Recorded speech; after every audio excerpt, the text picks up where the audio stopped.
Hello and welcome back to another Beard Guys World of Tanks Xbox replay. My name's Ben, welcome. Today is another replay in the, you've guessed it, the Jagdtiger 88. Now hopefully you're not completely sick of me taking this tank out and giving you replays in this tank, but I just keep having totally beast games in it. So I'm going to keep putting them up. If you're bored of this tank, feel free to skip on to the next video, dig out one from the archives. We've got 300 videos on the channel, there's plenty to choose from. Go and listen to like one of our first 10 videos and see how cringeworthy it is at my terrible presenting style. But anyway, if you have decided to stick with us and you're going to watch this replay, excellent decision. It's an excellent one to watch with a pretty insane amount of silver at the end, and you'll see that when we get there. I haven't decided yet if I'm going to spoiler that in the title of the video. It's a fine balancing act. We'll see. I wouldn't like to, but you know, sometimes you have to just bait people in with the big numbers. But we'll see. So here we are. We've moved around to this side. I pretty much always come this way on South Coast. Just find there's not really, none of the other kind of fighting areas really work for me. You're just always open to getting shot in the side or caught in the open. I mean, here you can get a little bit caught in the open by people on the little ridge in the sort of or sort of G7 kind of area, but you can kind of back off and then you're at least safe from these guys, so you're not really taking on two flanks at once if you've got a little bit of support. If you go along the beach, you can get caught in the open trying to cross that. You can get pinned down there and you can't move across it. If you go in the middle, obviously that's pretty risky, so I tend to come here and tend to try and push it quite hard. Oh, hello.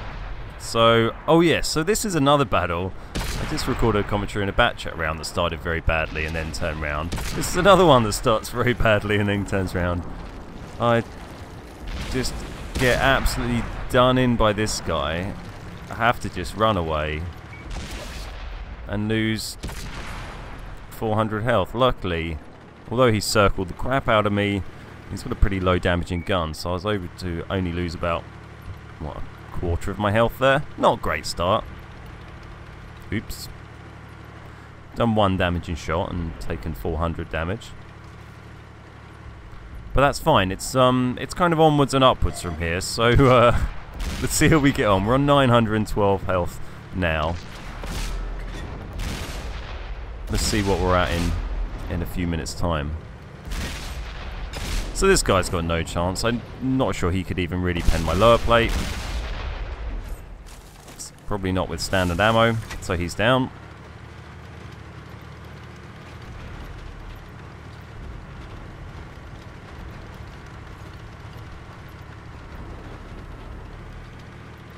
And we keep pushing, and that's something that I think a lot of people fail to do in WoT Tanks, is push when they need to push. I think that's a really common mistake. People end up sitting for too long being paranoid about tanks they don't know are there, or worrying about what's going to come up,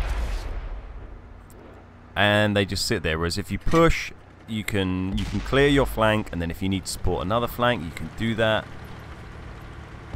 Gives you a lot more options, gives you a lot better chance of winning. Nice easy shot there into another tier 6 M6 turret, and now just kind of deciding, do I spin round and sit there waiting to hit that super Pershing? No, I'll get this guy out of the game first. Didn't look like the super Pershing was really paying much attention to me. And another little, so see me flagging the defender base on the radial there, something that I do a lot. I think a lot of people could benefit from being more aware of risks at your base. That happens a lot in this game, is that you have a nice game and then you suddenly look round and you're about to get capped out and there's nothing you can do. So I'm always keeping an eye on the base. That's why I like having the big map down in the right. It's just a little bit quicker to have a look there without having to use the back button. And I've already decided to turn around because we got one heavy at our base. I haven't really seen him move either, so I'm kind of suspicious that heavy is AFK, that he's not there. which could mean that we could get capped out very, very easily. So so I've started trying to move back. I've decided to put some more shots into this guy. Somehow he's still alive. He seems to be like showing his side over here so much. I've been a little bit unlucky with my shots on him. But the teams have been pretty decimated already. It's pretty even though. It's 8-all. I've done 7 damaging shots. I haven't. What have I lost? I've lost about 100 more health since getting wrecked early on by that medium tank. Was it a Cromwell or Comet, whatever that wreck is that I just drove into? There we go. There's a BK. The old trusty RB shot with the Jag-88, which is ever effective. As I said before in videos, I often use it. I don't use it in too many tanks, but this one, because the aim time and the reload time are both very good, I often use the RB shot like that. I'll tap RB, I'll stop the tank so the aim's in a bit, and then just take the shot, and by the time you've actually then zoomed in sniper mode and aimed in properly, you're pretty much reloaded anyway, so even if that shot misses, you haven't really lost out by too much. And the amount of times that it hits makes it definitely worthwhile in my mind. Keep in mind though, I've got a pretty good crew on this tank. So this is a pretty pimped out Jagdtiger 88 with some nice equipment on it as well. So there we go. As predicted, the base was under pretty bad threat. Thankfully, me being the slowest tank probably on the battlefield, has driven all the way back to try and help out. I've actually been chatting with people on the mic on this game as well. You haven't got them on the recording, which is probably good because it'd probably sound weird with only their voices and not my responses. But you can see it chatting away on the left, on the right. I think they were quite surprised. This was on NA East.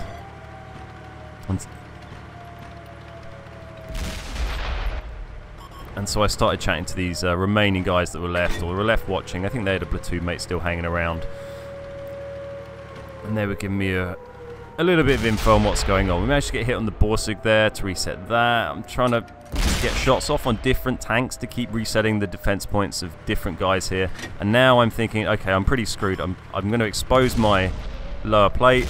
Somehow the Borsig derps his shot massively into my upper plate and just completely throws it away. He could have, if he had hit that into my lower plate, that would have put me on very low health. Unfortunately he didn't, and now he's left his poor little tier 7 teammate here to just get absolutely wrecked. And there we go. So that's 2 of the cappings, the threats to the cap down, the capping tanks, and there's another KV3 for me to unleash hell on. And we're on 3-2. It's looking kind of positive for our team. We got 2 heavies at their base versus 1 heavy. That seems positive. We got me versus this guy down here. He's got no chance unless he manages to run away. It doesn't look like he's going to manage to do. And this guy managing to even take on in a vaguely hold down position as well, rather than the previous guy. I was just sat in the open, so don't feel this guy has much chance. So it looks like we've got, while I'm just chipping away on this guy, we've got 1 guy sitting on the cap and 1 guy taking on the heavy. So it looks like, I mean, 25 seconds, we'll probably just cap out. But I'm also happy for him to move off, as he has decided to do, to go and help out his friend in the other heavy and take down this last guy. But it kind of goes a bit tits up there, because he moves off the cap to help, and the other guy gets killed. But never fear, the slowest cavalry in the land is on its way. We're on 22 damaging shots, 6 kills. We're still on 792 health, so that's only 1 damaging shot that I've taken since that early fail where I got wrecked for 400 health right at the start. It's only been 100 damage I've taken since then. Now thankfully, what really helped here is that it made... This might have played out a lot differently if it hadn't been for my teammate being on the mic there, that he was able to give me a bit of information. And so I already knew once I saw these guys come up, they were on very low health. 2 guys on minuscule health. So I'm feeling fairly confident, but you've always got to be careful when you're in a tank with no turret that's got a slow traverse, even if you're fighting someone who's a one-shot and you've got a ton of health or full health, there's always that risk they might be able to circle you, they might be able to track you and get behind you and perma-track you, and they can really show you up and embarrass you. So I'm trundling back over to this side of the battlefield. Unfortunately, Dale gets taken out there. But I've just about made it back. I think this has got to be one of probably the furthest distance I've driven in the Jagdtiger 88 in a battle. It just feels so silly driving back to defend the base in this thing halfway across the map, then all the way back across again to attack the opponent's flag. It's pretty crazy. So this is where it's not the best place to come up against this guy, because these hills, he might be able to use those to push over and drop down and flank me. The tank doesn't have brilliant gun elevation, so if he's somewhere raised, I might not be able to hit him. But my assumption at the moment is that he's probably pushing down towards our flags. I don't think he has any idea where I am. I haven't been spotted for ages since I was at our own base. So my assumption was he'd probably be moving down that road towards the town from the red flag towards our one. So I was hoping, come around here, get on their flag, and then one shot into his backside and he'd be dead. Unfortunately, he's up there, which caught me completely off guard. I don't really know why he was up there, but he is, and it's a pain in the ass because I'm trying to find a bit of flat ground behind me to get my gun up, but it's too hilly, so my gun elevation is just screwing me over here. And he gets a shot into me there while I'm faffing about. Now, I wouldn't have done anything that risky had I been on lower health, but I knew I could eat a few shots from this guy. So we've given up on that tactic. We've changed plan. We got 3 minutes here. So I said to the guys on the mic, I was like, okay, I'm going to sit here and wait, and we'll see if he's going to do something stupid. If it gets down to a minute and a half, 90 seconds left, then I'll reposition over to nearer the flag. I'll go and sit on the flag and try and lure him out. But there we go. He comes. I fire a shot. He badly underestimates the reload of the Jagdtiger 88, as people often do. And luckily for us, he did do something stupid. So we get the 7th kill. We get another Devastator. Yet another in the Jagdtiger 88. And we get 700,000 silver! How about that? Not bad, eh? So that was from a pretty crazy op. Unless, if you haven't guessed, that was the turkey shoot. Number 3 in op that was up recently. You got 500,000 silver for completing a series of chained ops. So but I managed to get the 500,000 silver award. Also on a times 1.25, and I think some other 10k silver bonus as well. So there's a really nice effective stacking of ops there. Got me a bonus, sort of 200, well, yeah, a lot of silver. Plus we got the high caliber, we got the Devastator, we got a defender medal, we got a steel wall medal, and we got the mastery 99%. So really pleased with that. Really pleased with that round. And we did a pretty massive amount of damage there as well. 4,724 damage. Nearly 2,000 base XP. Very pleased with that. And 2,400 blocks. A very nice amount of damage blocks as well.